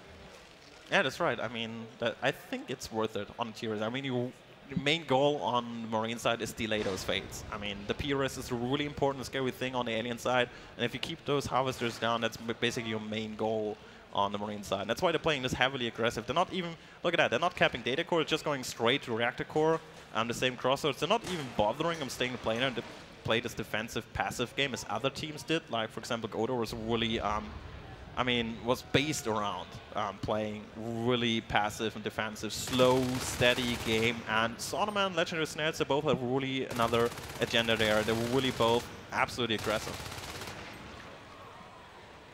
The pressure outside Reactor Core does continue. The Stormmen really want to shut down this Harvester. The cost to them is going to be quite high, though, because these Hydras and Clogs create an ideal environment for the aliens to defend in.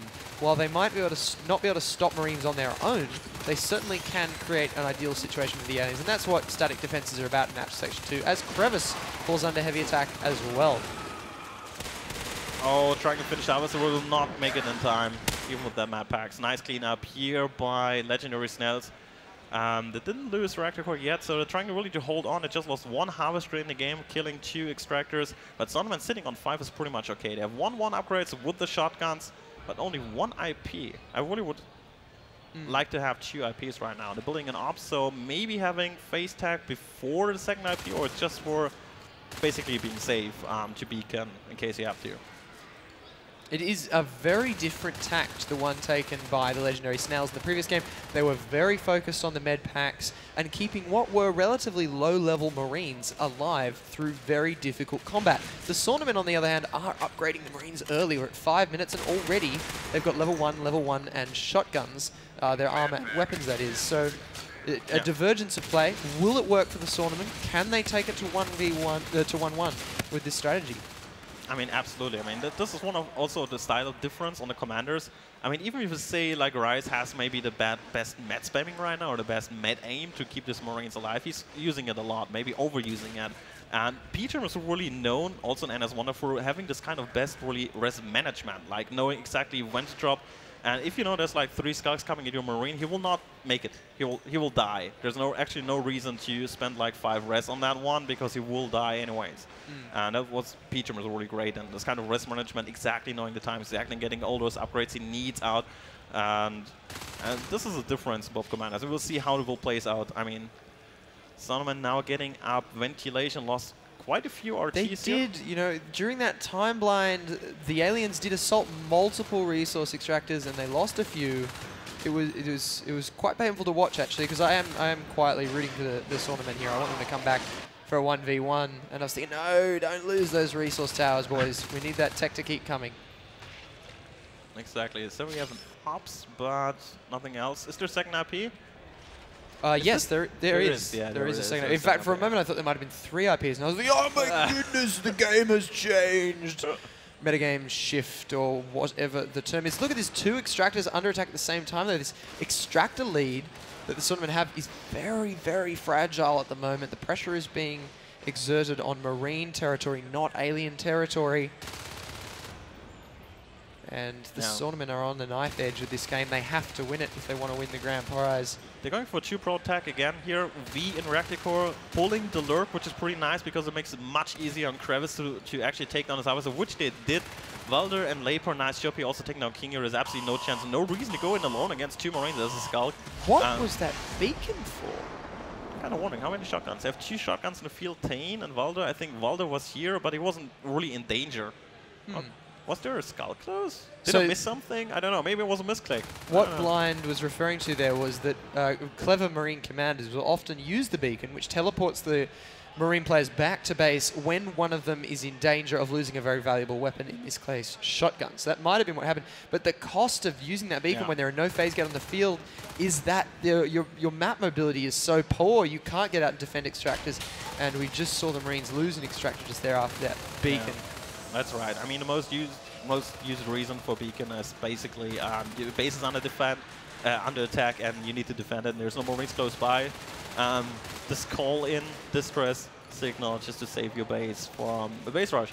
But right there, the other use, of course, is saving equipment. But it was just 1 or 2 shotguns for that map control. I wouldn't do that. I really think that was a mistake. Well, it doesn't matter now.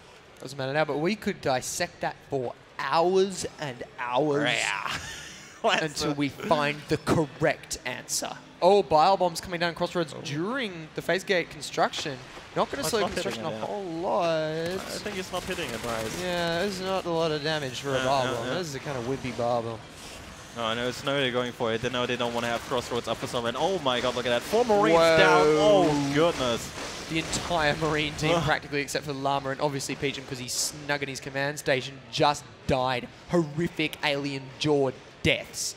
Wow. And that has allowed the alien team to sit in Crossroads and say, hey, this is ours now, we're going to cut the lights, we're going to cut the power, your extractors aren't going to work and destroy phase gates. And what was looking like a nice little Marine position in the middle of the map in this strategically important location is now very much alien territory. Yeah, absolutely. I mean, ooh, that's not quite a nice shot in those there. Oh, Ray's still half health, but I mean, the French are playing really solid here, denying that phase hit even without the high life forms.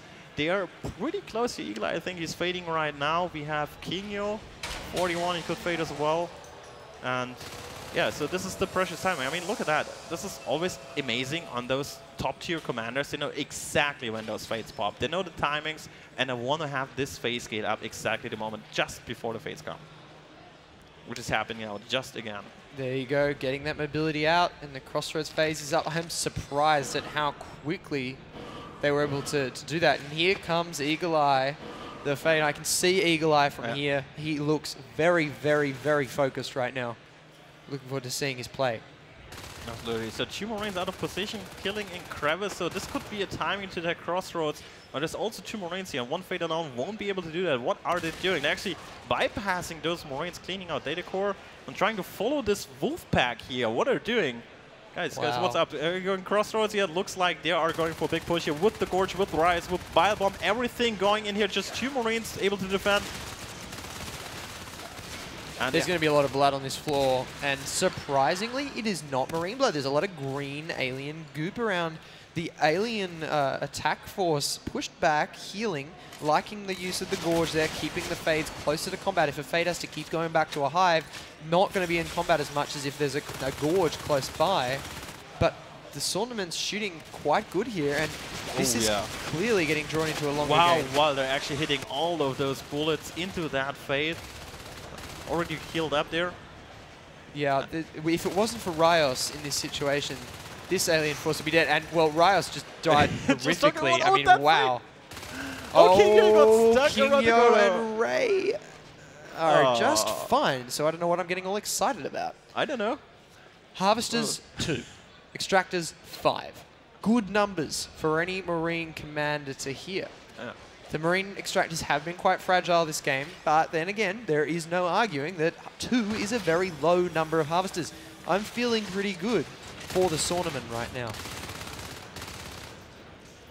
Yeah, I don't know. It depends on...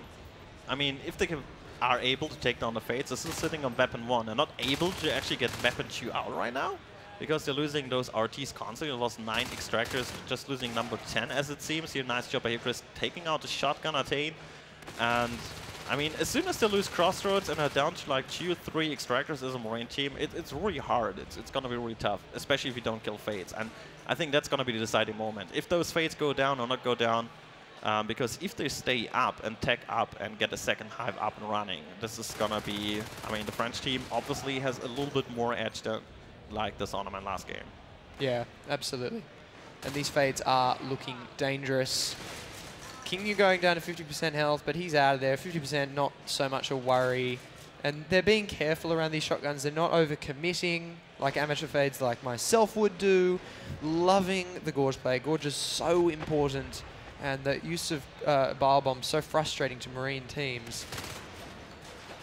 Really, it looks like the Marines, while they do notionally hold for Extractors, I feel like they only actually have a toehold in Crossroads and sub-access. Data core's just gone down, and ventilation's under heavy attack.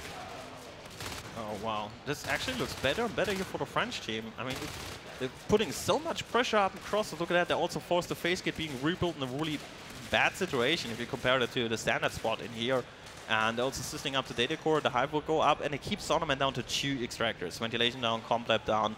This is a dire situation for the Marine team, so they really have to start killing those life forms.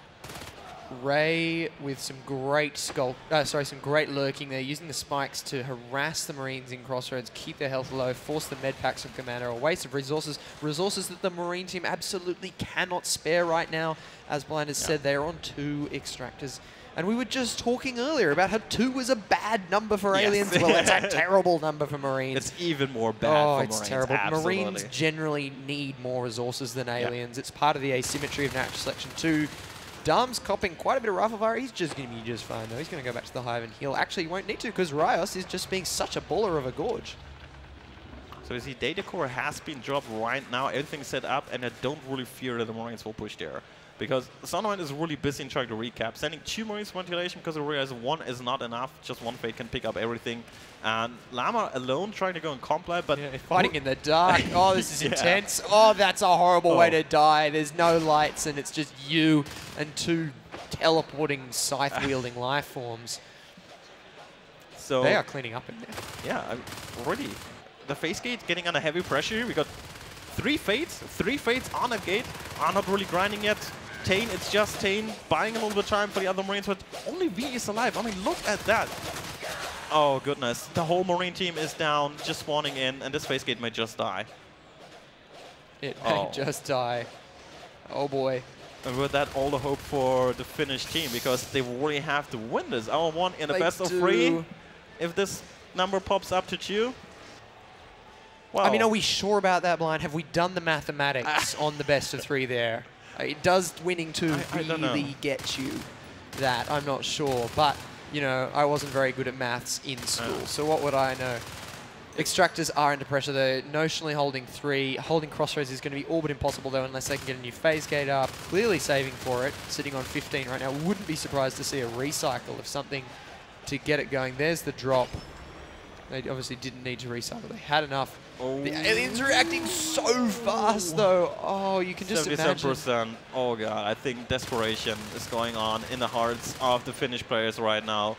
What a great play by the French team. Legendary Snails really denying everything on the East, on ventilation, on Complet, not allowing the second gate. They killed 13 extractors so far and keeping Saunamen really just down to 2 or 3.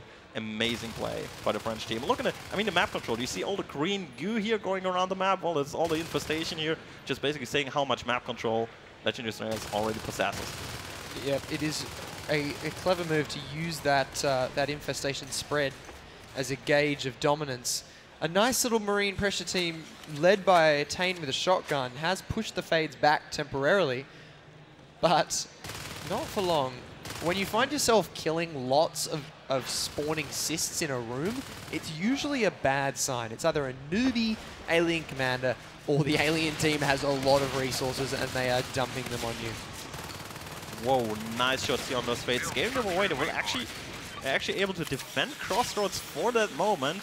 Getting up now RT, really trying the best to come back in this game. But we have what is that? A Veil, a Shade Hive, and the Slurry Hives. Basically the same upgrades the Finnish players going, also the French player do prefer at the moment, using Aura on those Fades.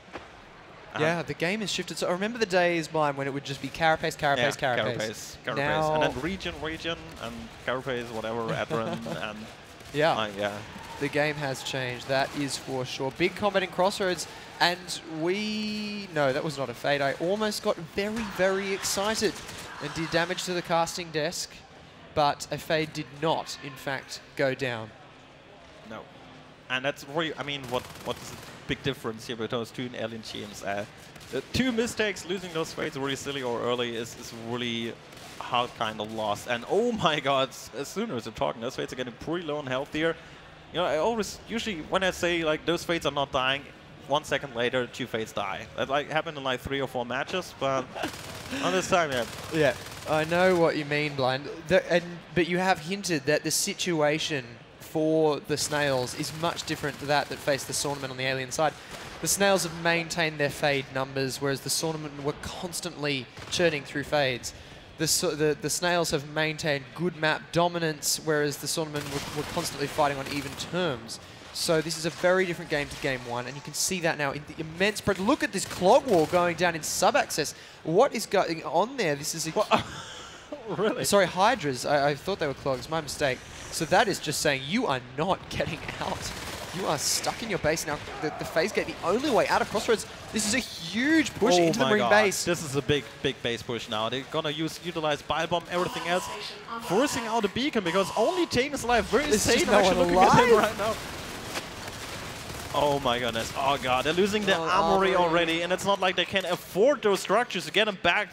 They're sitting on only 2 RTs at the moment. Oh, they're in such a tight spot, and in the previous game there were so many opportunities for comebacks that were seized by both teams, but in this situation, Saunamen really have their backs against the wall, and there are objective facts about how much damage a Marine force can take before the aliens start to overwhelm it, and they're getting very, very close to that point right now, where it's not about luck, and it's not about the skill of the moment, it's about the sum total of all the skill expressed up until that point in the game, and that's where Saunamen find themselves. Okay, that's my talk. I know exactly what you think about. Yeah, talking about that, I mean, they killed the Lurk. They still have Crossroads up, but it's not enough. I mean, aliens are about to get flight control, the 3rd hive up, getting all the biomass, and they will just ruffle all the biomass. Oh god. But and your Fade down, Dom's down. I mean, you know, I just said they've not lost any Fade, and what happened? Just 2 seconds later. Interference in the game by the caster. Right, security, eject this man. Get me out of here. Yeah. And look at the use of Phantoms in Crossroads. That's got to be their death. Oh, that's cute. I mean, that phase gate was what was keeping... There's the 3rd hive drop, Crossroads. If you don't know NS2, like Phantom stuff like that, it's basically the meta moves right now. Yeah, you don't often see that. Once you do see it, it's a sign of a Marine commander with a lot of spare resources and spare cognitive capacity to be able to think about that kind of thing. I mean, most competitive commanders, there's so much to think about already, but let alone maneuvering, micromanaging AI fake units is not on. Pressure on the infantry portals, though, that's like the rattle. That's like a death rattle there for a Marine team when you have infantry portal under attack. Yeah. And now a desperate fight in sub-access against a horde of aliens that grows stronger every second under the weight of 4 harvesters, with 2 more under construction to 1. So perhaps 4 not such an outstanding level, but with 2 under construction and facing down 1 alien extractor, it's an overwhelming amount of resources. So, yeah, I mean, aliens have the whole map under control. I mean, they opened it up. They even dropped Lost Complet before. They don't care. I mean, they just have the Marines basically in one base, one RT in the base, forcing them to go back because they're pushing for the base again. Those Marines in Complet, they should go back instantly, and the Ops is going down. Every structure they lose, they cannot afford to rebuy. Same like the Armory, and oh my god. It's only 2 Marines left, looking through the eyes of Baldur, just to pistol out, and all the Marines are down. Oh, this my has god. got to be it. Yes. I mean, what can you do at this point? The commander is out of the command station. Everybody's dead. It's game over, man. God, game over. We got a winner. We got a winner. As the French take it, the Legendary Snails are the European Open 2013 champions. Congratulations. And the Saunamen are 2nd place. And now we are dancing around in the ready room. And I'm not sure what's going to happen next. I'm either going to get a nice multiplayer person come up in front of me and say, yes, we can play out that 3rd game, or they're going to say, no, you need to do some closing statements. So I will await that information, and in the meantime, I will bask in the epicness that was that first game. I mean, woo, I don't know what that... Okay, he doesn't want the 3rd game. We will not be moving to Descent, as we might have been, which means... Blind, if you would join me up with the teams on stage, we're going to vacate the premises here in the casting booth, because up there is just a lot more pretty, and I will remember to take this time. Yeah, let's do this. Let's do it.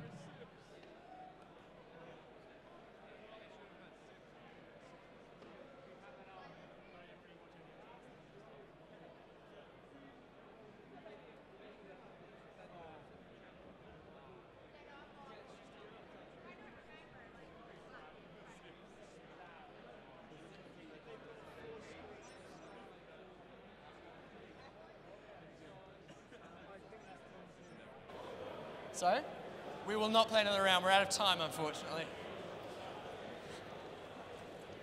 I have to move over here and shake the hands of the Saunamen as well. Such huge play. Well done, gentlemen. It was just outstanding to watch. That first match was just off the hook.